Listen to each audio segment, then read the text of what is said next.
Is it possible we're seeing the resurgence of private offices in place of cubes?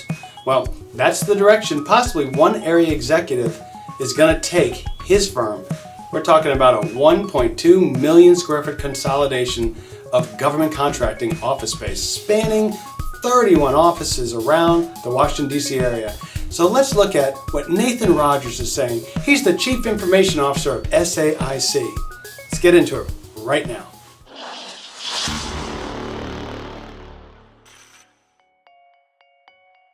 I was once at a national commercial real estate firm before I started ROSSI Commercial Real Estate, and I had a private office. I was a senior vice president there for a lot of years, and I had a private office. Everyone had a private office, pretty much. But after I left, about a year after I started ROSSI Commercial Real Estate, that company moved office spaces. They put everybody in a cubicle. I still stayed in touch with all my friends that I worked with, my colleagues from the previous company, and not one of them liked the change. They all complained about it. They all went from having private offices to cubicles, and some people left the company. Now, I left the company to start a new firm. I didn't leave because I didn't like the work environment, but I would not have liked it had I stayed and had to go from a private office to a cubicle. That was a transition I did not want to make.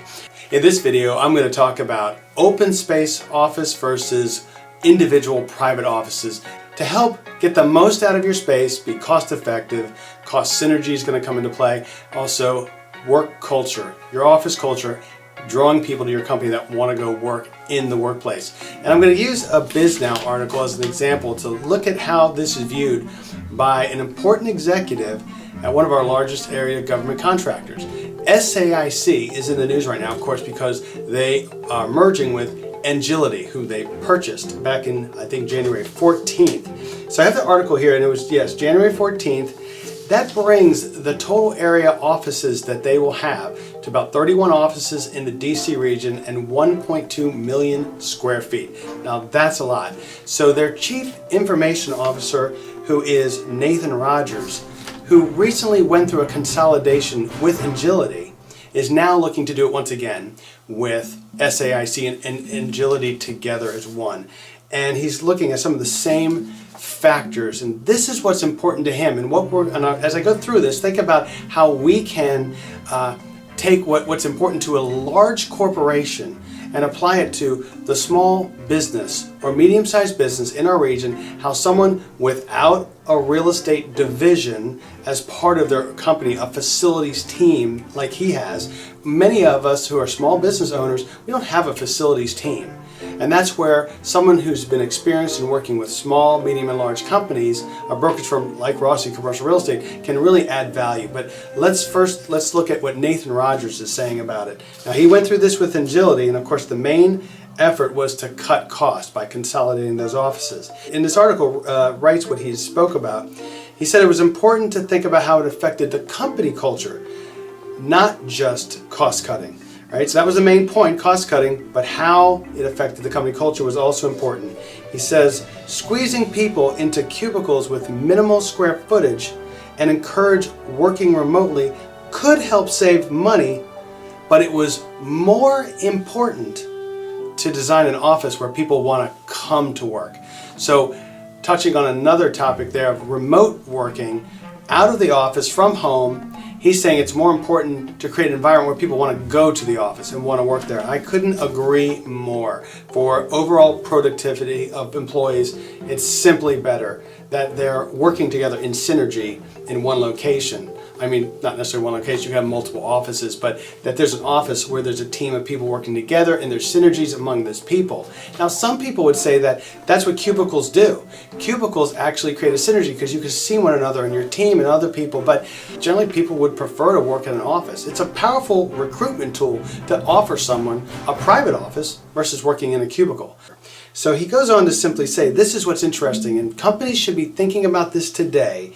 Small, medium, and large. They're obviously very large, but think about this. He says, right now for this new consolidation plan with SAIC, with their 1.2 million square feet spread over 31 offices, this is what he's thinking. He says, I'm looking at office space with cubicles in the middle, with offices on the windows, or, now this is the interesting part, or just really old school with everyone having an office.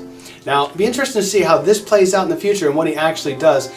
That is so common to have cubicles in the middle with offices on the perimeter. Those are the best offices. You get a private office, you get a window. It really leaves everyone stuck in the middle, crammed in like sardines, and that's such a typical office plan, but doesn't create the best work culture. Be interesting to see if his emphasis on work culture in the previous statement before he got to this, as he mentions he's working with, this is the other thing, the consolidation effort that he's working on is with their facilities team.